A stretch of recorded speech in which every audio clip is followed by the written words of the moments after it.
Overall, we think that there's definitely an opportunity for the metering as a service model, specifically in more fragmented markets and for smaller utilities, but strong partnerships with like local service providers that can be providing that on the ground support is going to be essential.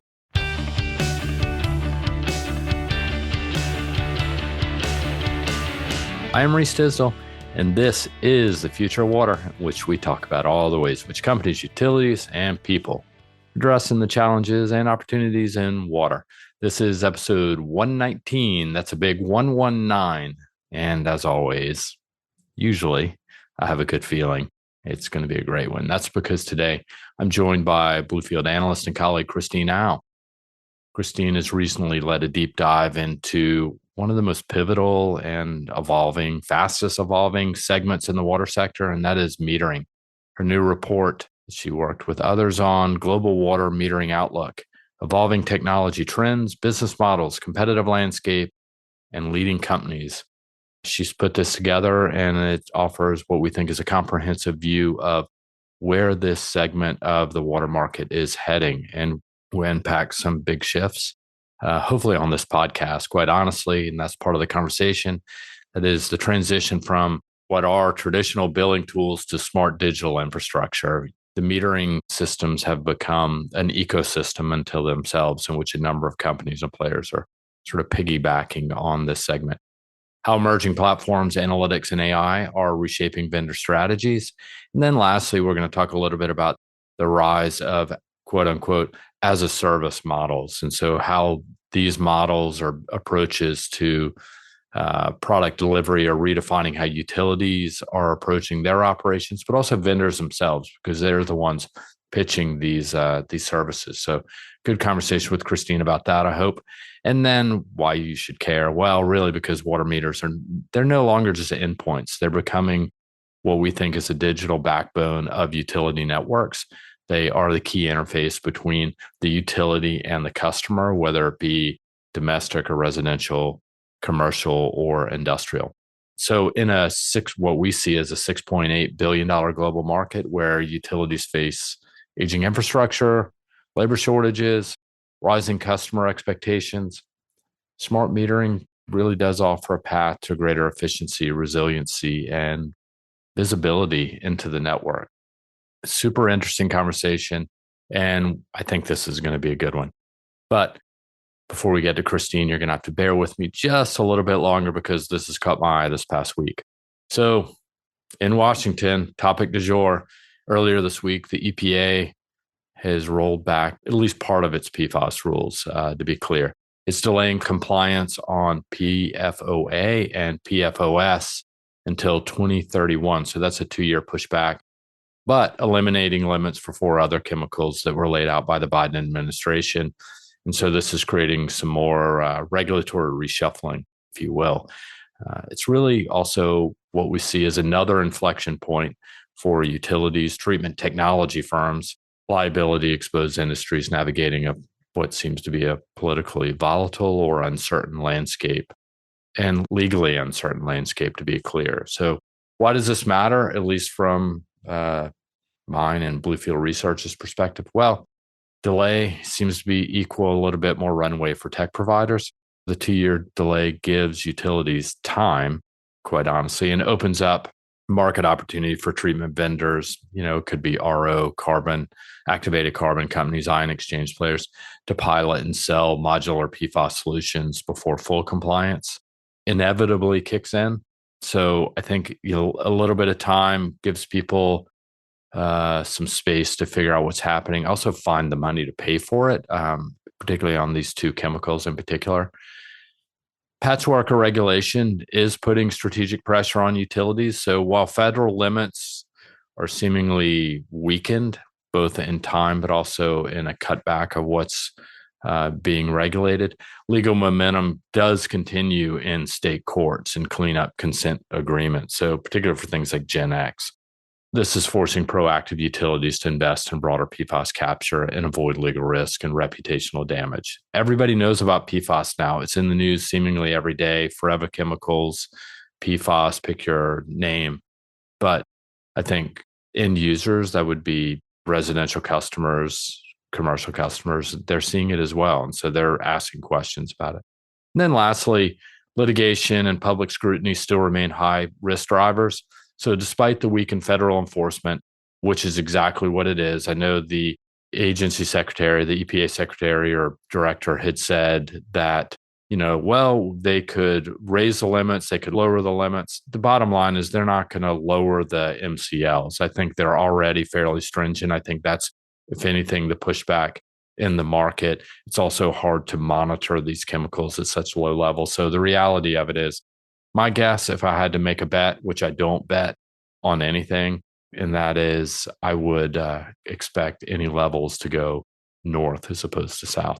But I guess really what I was getting at is that there are, $12 billion and more of legal settlements already on the table, and ongoing lawsuits and state level rules are keeping the pressure on manufacturers and utilities. So fighting standards in court while also claiming to safeguard drinking water is becoming a bit of a brand liability for public utilities and industrial operators alike.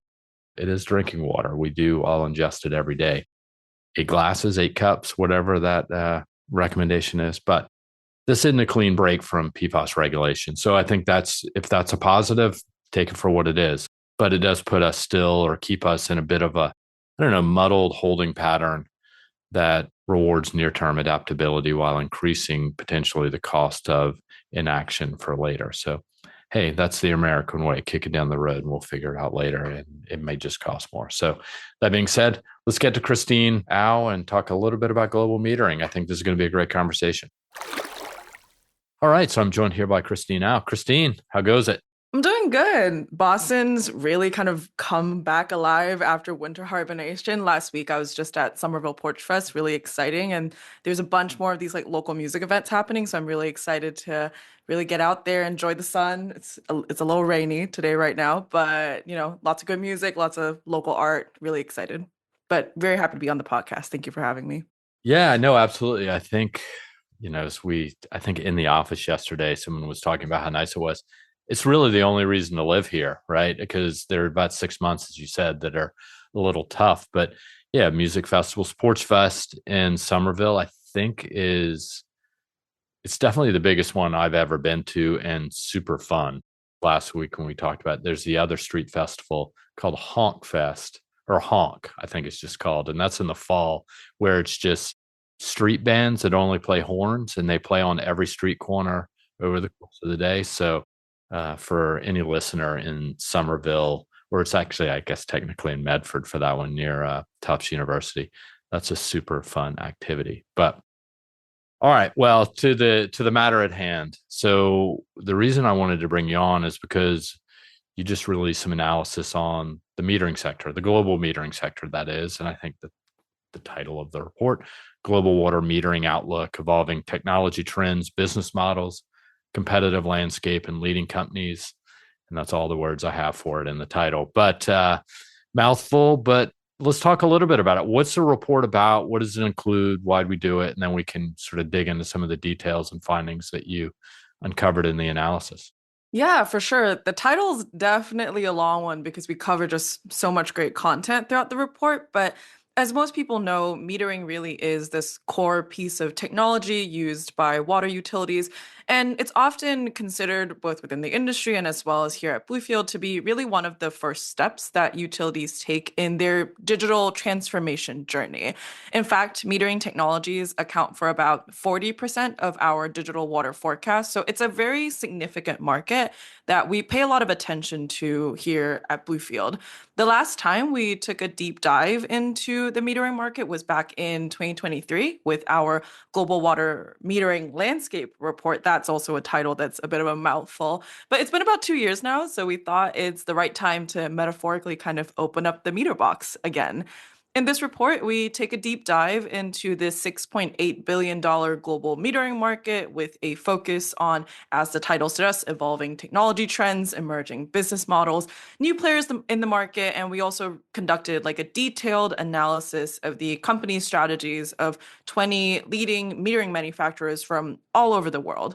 The report covers a lot of ground, like I've alluded to. So we cover things from like policy shifts that are set to impact the market, such as the evolving tariff situation in the US, the AMP8 investment cycle in the UK, post-COVID recovery funding in Spain. And we also get into different technology shifts, such as the push for static meters, meters as a part of the broader digital water software ecosystem that utilities have. And the market has also seen, like I mentioned, entry from new players such as telecom firms leading smart meter replacement projects, particularly out in Europe, and service providers offering a range of support from financing, implementation to customer management. We also looked at some industry hot topics such as metering as a service and AI. So lots of great stuff there. Yeah, I think one thing that's interesting, you mentioned new market entrants, but then there also might be some exits. So I'll save that maybe tidbit for later if I can remember to ask you about it, or if anybody's interested, they could reach out. There's a lot to unpack there, but what about company insights as well? You look at OEMs as well and what they're doing, right?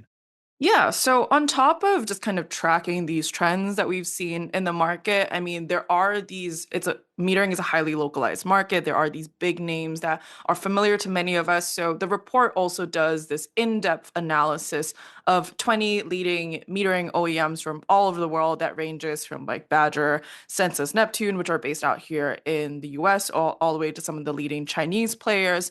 We've got their estimated revenues, their sales strategies, their relative kind of global market share, and we also detailed their expansion efforts through new products, strategic acquisitions. And all of these get synthesized not only in analysis, kind of comparing the players together, but also in these detailed company profiles. I've glossed over a lot of the details because there's just so much that's in the report. There's a lot of great insights. So I do hope that everyone has a chance to check out the report.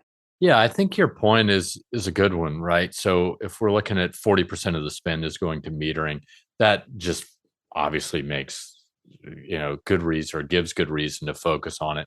But I also think people understand it. I think people do know that they have water meters at their homes, or most people do, whether they're paying attention to whether they're mechanical or smart or AMI and so forth, is a whole nother matter. But do think people, and that's actually where the billing kind of, that's the mechanism where it takes place, right? And so then that's how the utility monitors what's happening in the household, but also in the network potentially as well. But let's talk a little bit about how metering businesses or these companies and their strategies are evolving. When you were doing the analysis, what are some of the things that you uncovered? What are some high points?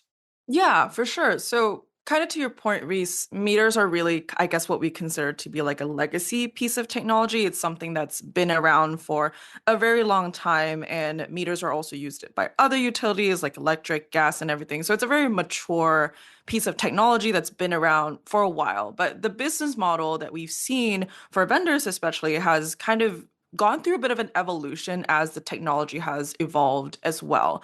So, historically, the prevailing business model were these one time purchasing agreements that happen every 10 to 15 years between vendors and utilities, in line with just kind of broad meter replacement cycles. When a meter starts failing, it's time to replace them.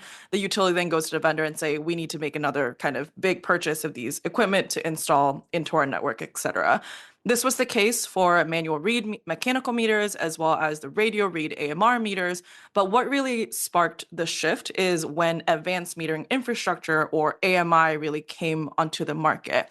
So, just for everyone's information, AMI meters are these meters with endpoints that automatically transmits data across an RF or other types of communication networks. Initially, especially in the US, meter vendors were selling access to proprietary networks. So these are, for example, FlexNet from Census, Gridstream from Landis and Gear.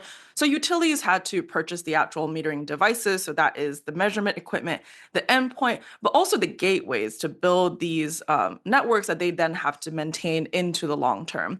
So AMI yields a lot of benefits to the utility, and that's something that's well recognized within the industry. It allows for more real-time monitoring, and it allows of water consumption, and it also helps kind of strengthen customer engagement, customer relationships. But the truth is, with the old model, with these proprietary networks, it's a bit cumbersome for utilities to have to maintain that infrastructure along with a bunch of their other assets. So it's not always been the most realistic option for small and medium utilities who might have more limited staffing resources. Now, vendors are increasingly actually offering non-proprietary network options for AMI meters. So in Europe, for example, LoRaWAN and NB-IoT are finding different country strongholds. And in the US, LTE-M has really kind of been the network of choice for these non-proprietary networks. Vendors, so the OEMs, are offering these options kind of as this network as a service solution, meaning that a utility pays a monthly fee to transmit data over the network, but the actual maintenance of the infrastructure is usually done either by the vendor or via like a local partner that they have.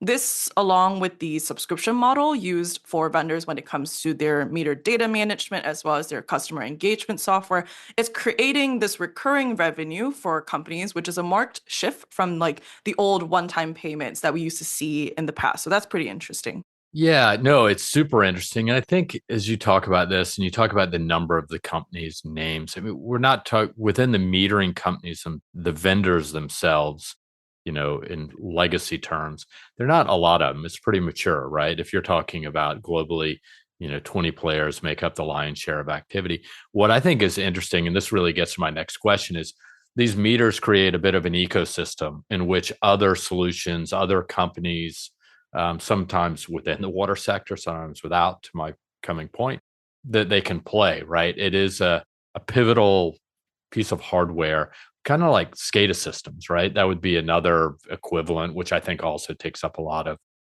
the utility spend in our forecast as well. So, like I said, what you're saying is interesting, but you mentioned, radio frequencies and communications. Where do the telecom players or other communications players play in this market? Do they play a role? Yeah, for sure. I mean, Reese, to your point, exactly, kind of metering as kind of an industry because it's been around for so long. And for a while, this piece of technology was really kind of, I guess there was a bit of a monopoly by the metering vendors and the OEMs themselves. But because there has been this shift to non-proprietary networks, where these are not networks that are designed, built by the vendors, it's really actually kind of opened up an opportunity for new market entrants. And precisely, these telecom players are actually starting to enter the metering market. So for telecommunication players, they're really leveraging on this experience of maintaining networks for what we commonly use for like cell phones. So for example, players like AT&T and T-Mobile in the US, as much as they don't market their kind of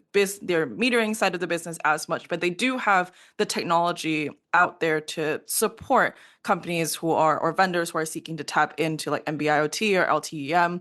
Over in Europe, we have players like Telefonica, Vodafone, and Arqiva who are also actually leading the smart meter projects in Europe. So, for example, in the recent AMP8 investment period, Arqiva is actually supporting Anglian Water in their rollout of AMI meters. So we're seeing them really play a much bigger role, more so overseas, not really much in the U.S. In the U.S., telecom players, I think, play still a bit more of a passive support role, but it's interesting to see abroad that telecom players are really kind of leading these meter replacements rather than vendors, which we typically think of. Okay. No, I think that's super helpful because, like I said, I'm all about the ecosystem. And I think that's where water sits. I mean, one of the challenges that the or maybe society as a whole faces is that water touches everything, right? And everybody's involved in it one way or another. And I think, telecoms are a good example of they play a role in what they do and they communicate that data increasingly because the network is getting smarter, the meters are getting smarter. They see an opportunity to play there that I don't know if a lot of people think about that. They're probably just worried about their cell phone bill. All right, so topic du jour. You've mentioned things like network as a service, and you've talked about metering as a service, and as a service models are pretty popular these days, as we all know from, I mean, just food and beverage industry. You can get food delivered to your home every week to now you're talking about metering as a service. So tell us a little bit about that, how you define it, what you're thinking when you think about network or metering as a service. Yeah, we've definitely seen in the water industry kind of a takeoff of this as a service business model, whether it's like startups or the incumbents that have been in the industry for a while. It's really just a means kind of for companies to generate that recurring revenue. And as I've mentioned with network as a service, what it essentially means is that a utility pays this monthly fee to connect their AMI meters to a communications network. That could be proprietary, that could be a non-proprietary option. And in this case, a utility isn't responsible for building or maintaining the network, which, like I mentioned earlier, can be a little bit cumbersome for some utilities with certain workforce constraints. Metering as a service is an even more recent business model that we've seen, and it kind of takes the idea of network as a service one step further in the sense that a utility pays a fee to access the communication networks, but they also contract out regular maintenance activities like meter asset management and even like meter data management. Both solutions are meant to offset the upfront CapEx costs for utilities when it comes to meter replacement and especially AMI adoption, which can get very expensive just because it's a lot of meters. And even if they're priced at a certain amount, when you're at that scale, you're looking at multi-million dollar projects, even for relatively smaller utilities or medium-sized utilities. So what they're trying to do with these models is to transfer at least some of the costs into OpEx budget. And the idea is that this will make the AMI transition more accessible to utilities who are smaller with more limited finances. I want to interrupt for 2 seconds because this has come up recently and I'm going to throw something at you. Think, it's actually an interesting time as well, right? Where who knows what's happening economically, but I think it's even the case. The more utilities can push into OpEx or more, those budgets oftentimes are I don't want to call them recession proof, but they're more resilient or inelastic, right? And so the demand is there. So the more you can do that, I think would be better. But I guess one quick question is, it sounds like the metering companies are also pushing these options, right? The metering as a service. So it truly benefits them because once a utility is on the hook, they're on the hook for the most part, at least over a period of time, correct? Yeah, I mean, that's kind of the idea with metering as a service. You have this long-term relationship where the utility is just kind of constantly in contact with the vendor, or maybe it's a local partner, or maybe it's a telecom firm. There are a lot of different companies right now who are well, I wouldn't say a lot, but there is this small collection of companies across kind of the metering ecosystem, I guess, who are offering metering as a service. So recently, my colleague Maria and I actually recently wrote a research note about metering as a service, and we honed in on Netmore, which is a Swedish LoRaWAN provider, which announced that they will be offering the metering as a service solution alongside their other offerings for water utilities. Another prominent proponent of the model has been Camstrup. And so they're a metering vendor. And as a company, they've actually partnered with Sustainability Partners, which is more of this like service provider. They have a model that they call infrastructure services as a service, I believe. Don't fact check me on that. They do it in the US, and they've rolled out some of these projects primarily kind of for smaller utilities like villages and stuff. So overall, I think, yes, this is just kind of another way for different vendors in the metering space to kind of once again tap into those OpEx budgets, those recurring revenues, which are more resilient into the long term. But overall, though, regarding metering as a service as a model, we think that it's still very much in the early days. We haven't seen that many projects leveraging this model specifically. And based on interviews I conducted with utilities for the report, there is this hesitation, quote unquote, of losing ownership of one's metering assets and systems. I mean, utilities are very kind of traditional in the way that they think about their assets. So having this option where they essentially kind of relinquish control to some extent in terms of whether it's maintenance or the type of data that they're managing, it can be a little bit difficult. It's a conversation that vendors need to bridge essentially to be successful. So overall, we think that there's definitely an opportunity for the metering as a service model, specifically in more fragmented markets and for smaller utilities, but strong partnerships with like local service providers that can be providing that on the ground support is going to be essential. Yeah, I think your comment about utilities, I mean, culturally, and we've talked about this a number of times, they're pretty conservative for obvious reasons. They need their meters to work. So they're not going to make, decisions on a whim.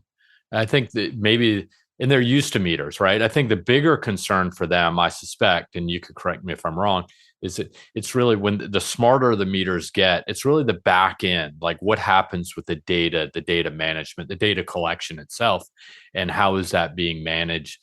Because that's kind of that's a different role, right? Then you start bringing in data analysts and maybe even outside consultants that are going to help, or even the metering companies themselves that are going to help these utilities sort through these things. So I think that's probably the biggest sticking point. I think if they're used to mechanical meters, right? I think they're used to, hey, if it worked, and it was economically viable and efficient, um, and the other options didn't exist, maybe. I mean, the idea is to drive efficiency, whether it be in workforce, in billing, collection, network monitoring. I think there's value there. One quick question I do have for you is, you mentioned companies to do it, and maybe once again a little naive, but and I think this is what you're saying, is it's not just the metering vendors, like let's say Camstrap, you mentioned them.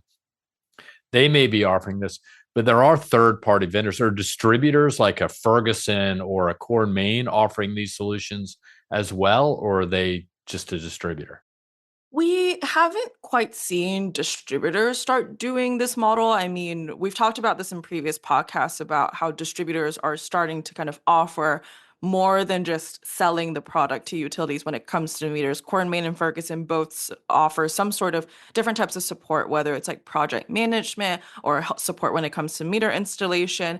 More so, kind of on the services side, the ones who are offering metering as a service are more so like the actual installers. So they are like another aspect of the ecosystem, right? They're different from distributors necessarily. One name that comes to mind is UMS. They have it advertised on their website that they are able to offer this like metering as a service option. So yeah, I guess kind of to recap, what some of the players we've seen starting to offer metering as a service are the actual vendors themselves. So that's like Camstrup, there's Zener. We see telecom firms like Netmore starting to offer that. And we also have these like installation firms like UMS who are going to the market offering this. And like in some senses, like I said, it's still very early stage. We don't necessarily know which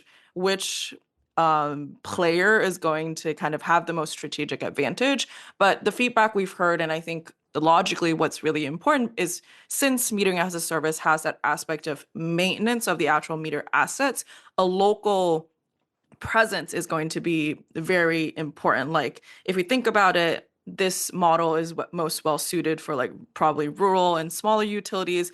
These are the people who are like not close to city centers. Like you need to make sure that there's someone that is contracted on the ground relatively close by, such that if anything were to happen, the vendor or whomever is able to honor the contract and is actually able to kind of fulfill their end of the maintenance side of the service. So having some sort of local partner, whether it's a local engineering firm, a local distributor, a local installer, like that is going to be a really critical piece of the puzzle. So we're kind of like waiting to see how this continues to flesh out because, like I said, very early stage, we're not seeing a ton of people necessarily do this just yet. But once it has legs and it's running, it's definitely going to be interesting as it's likely to be quite disruptive. Yeah, I think, I also think of like O&M service providers, right? They've got boots on the ground, they're covering a territory. I think when you get into rural areas, the challenge you run up against is distance, right? And economy scale, right? Everybody wants to be able to go door to door to door, but if you're in the pick your middle of Texas, yeah, rural community, maybe a little bit harder to do so. But I know that's a cost challenge for some, but that's why I was thinking of O&M companies. But I like this. So if I'm looking at the metering space, what are some strategic takeaways for companies that are looking to either enter the space, or expand in the space? What should if I want to do this, what should I be thinking about? Yeah, so well, Reese, you are a water professional, so you're pretty familiar with the industry, but I think if you're an outsider looking to enter the metering market, you're looking at some pretty stiff competition. The 20 leading vendors that we profiled for the report account for around 76% of the global market share, and these are companies that have strongholds in their local markets, and several have also expanded abroad as well. Case in point, Arad Group is a company that we profile, and they recently celebrated installing 250,000 smart water meters in Tel Aviv, which is in their home market of Israel. But they also have a leading position in the US through their subsidiary Master Meter. And they also have a position in a hard to enter market like China through their subsidiary Air China. So for those already in the metering space, I think there is a different consideration. Like I said, for those who are outside, you're looking at stiff competition. For those who are already inside, I think software and analytics is really the name of the game. Of the 20 companies we looked at, those which offer some sort of advanced software analytics solutions, which use meter data to do more than just track consumption, really outperform their peers by approximately 40%. To give a couple of examples of these kind of analytics initiatives by different companies are, for example, Deal Metering. They established their analytics and service business unit back in 2022.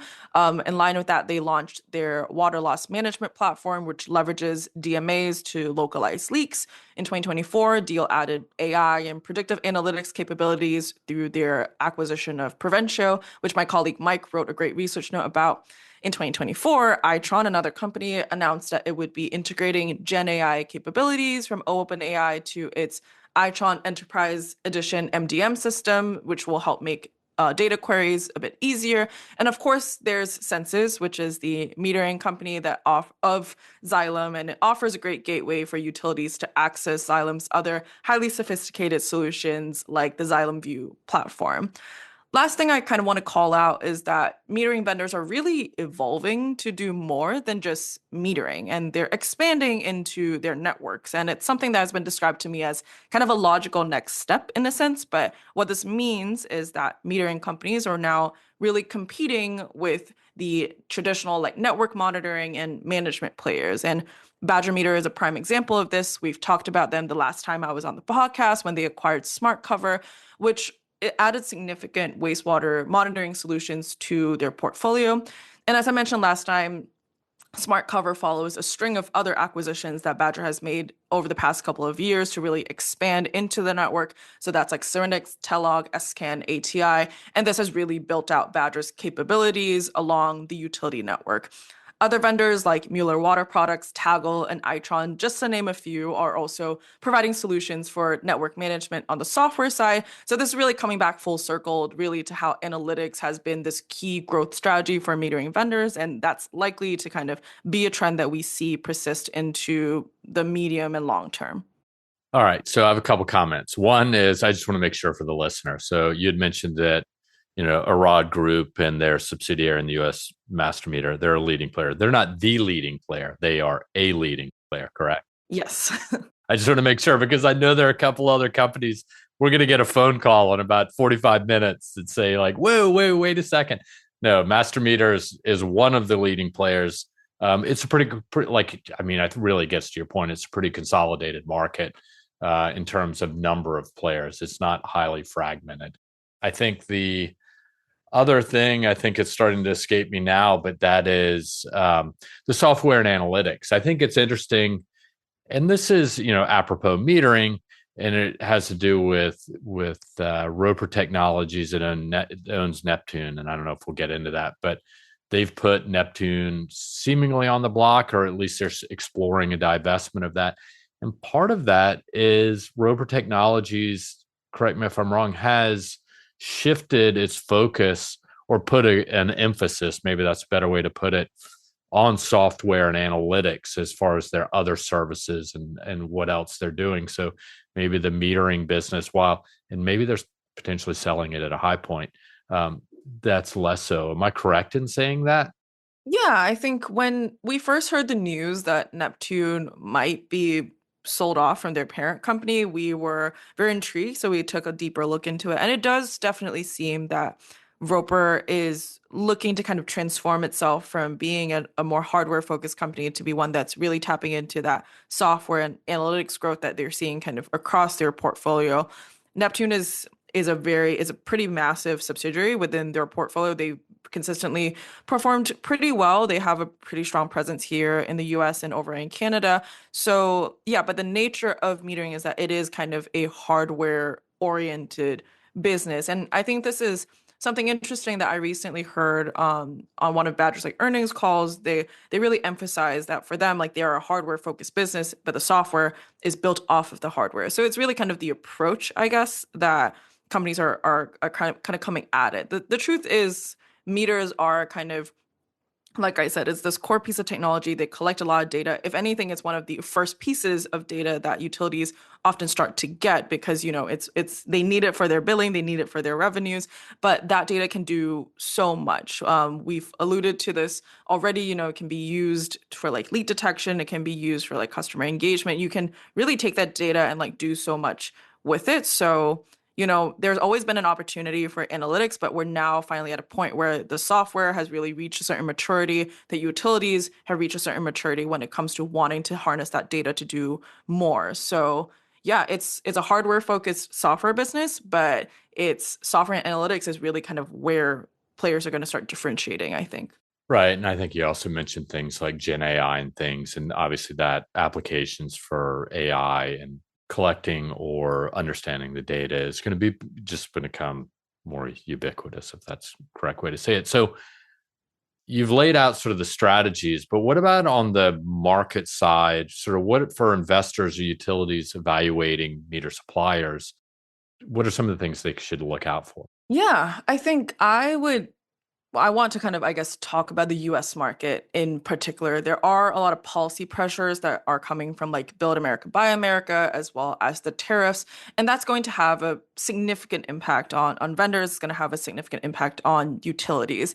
The EPA actually announced a temporary 3-year waiver for AMI meters from BABA, but the evolving tariff situation is going to have a very real material impact on vendor supply chains kind of in a more short-term perspective. So particularly because metals and semiconductors, these are still largely sourced from other countries. So there's going to be a need kind of in the medium to long term for vendors to reshore production, reshore some of their supply chains, excuse me, if they want to target the US market. Tariffs are this evolving situation, but BABA has been around for a while and is probably here to stay. So I think that's important to keep in mind. I've been tuning in to earnings calls from different vendors recently, and when it comes to tariffs, most are kind of taking this like waited out approach just because it has been so volatile. But utilities certainly need to be prepared for price increases.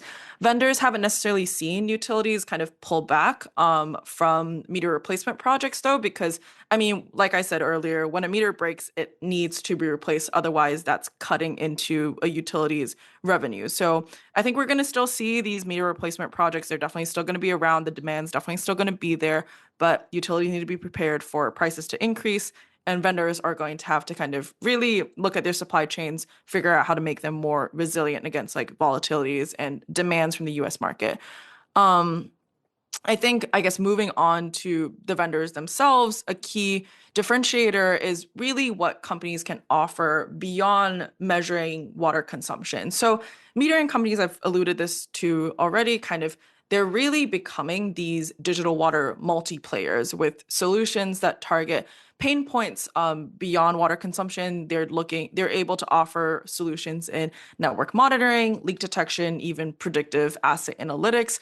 Because meters are this core piece of digital technology that most utilities have, vendors already have these robust existing relationships, which they can really leverage to upsell advanced metering solutions, but also adjacent offerings that they would have in their portfolio. And and this is very interesting in and of itself, but also what's fascinating is that there is very distinct brand loyalty when it comes to metering. We've definitely heard sometimes when talking to utilities that they're like, we've gone ahead with this vendor for our replacement because we've always used this vendor. So, in some senses, like metering vendors are really primed to take advantage of this brand loyalty, these relationships to play a bigger role kind of in a utility's digital transformation. And finally, I guess on the software front, as utilities embark on this digital transformation journey, practically they're having to manage multiple platforms, multiple vendors. Synergizing these systems have really become a key challenge. So, metering vendors who are able to offer solutions that are either interoperable with other systems or offer platforms that help integrate and analyze utility data, I think that these players are really going to have a strategic advantage. I'm thinking that your point about loyalty, do you think that because of the rollout or growing applications for software and analytics built off of the metering, so smart meters, simply put. I think that's going to make them more loyal, is it not? Because then the back end becomes even more complicated because they're the same, but they're not the same, right? They're providing similar information. So I wonder what it looks like on the back end. And do you think that makes them more loyal because the back end is tied to some software solution? I think for sure. I mean, like, as a meter is collecting more information, there's just so much more data that's coming in. It's probably easier to just kind of go with your meter vendor for the software platform because you know for sure that it's going to connect well, it's going to make sense. And to some extent, you might be familiar, you might feel more comfortable kind of asking these like hard questions about how to use the platform. But what's interesting, I think, is that because it is a software piece, this also kind of opens up the world for other players or for other metering vendors who are offering more kind of vendor agnostic platforms. So I'm thinking of Itron, for example, their Temetra platform is marketed as being vendor agnostic. They can connect to the meters of all of their competitors. So this is kind of where like metering vendors are really going to have to be on their toes and making sure that their software platforms are meeting customer demand and are able to offer the functionalities that the market is looking for so that they can maintain and retain those customer relationships. Because it's a bit of like a you snooze, you lose kind of situation at this point. Like this is also, an opportunity for startups or smaller players to come in to be like, oh, we can integrate your data and we're not kind of burdened by the fact that we have this like hardware portfolio or something like that. So it's a bit of a double-edged sword, but I mean, once again, brand loyalty, the way that the market is when it comes to being a bit more slow moving, really kind of, it's a very people business. Like they trust the companies that they've worked with for a very long time. Vendors are definitely in a very good position to use your software solutions to enhance those relationships, but that doesn't mean that they can get complacent or careless when it comes to these relationships because you never know that a client could be swept up from right under you. Yeah, no, I think that makes sense. That's super helpful. So let's look ahead. So we've sort of looked at the market, we've got the market share, we know the size of the market, we forecasted it, but I think, beyond just the forecasts themselves or itself, what does the future hold for water for metering, but also how do you think it's going to evolve over the next 5 to 10 years? New players, new tech, what do you see? Yeah, I think something for sure that's probably going to be happening in the medium to long term, especially is I think static meters and especially ultrasonic meters are really going to see an acceleration in adoption. That's something that we've already kind of anticipated in a lot of the research that we put out in terms of our forecasts. And most vendors out there already offer a version of this technology, and they also have just these like key advantages which make them a very attractive solution for utilities. So, because there aren't any moving parts in these static meters, many vendors are offering integrated sensing capabilities for leak detection, temperature, and pressure monitoring. And I think this really relates to kind of what I've been alluding to or what I've been talking about throughout the podcast about how metering companies are becoming these multiplayers, their devices and their solutions are doing more than just measuring water consumption. Historically, pricing around static meters has been kind of a little bit prohibitive for most utilities. It is a newer piece of technology, it's a very sophisticated piece of technology, so it's been very expensive typically. And early adopters have largely invested in static meters and ultrasonic meters more so for their large commercial and industrial connections because they want to make sure that those bills are as accurate as possible just to make sure that their revenue is well maintained from those customers. However, there have been signs that the cost gap between traditional mechanical meters and static meters, especially static meters that are made with plastic, we're seeing signs that that difference in price is actually starting to narrow. So, as static meters become more affordable, there really is that possibility in the near future that, particularly in more mature markets like North America and Europe, the use of static meters will soon overtake that of mechanical meters. I've mentioned them a couple of times throughout the podcast already, but telecom players I really think are going to continue to expand their presence in the metering market, especially as utilities continue to prefer non-proprietary communications options.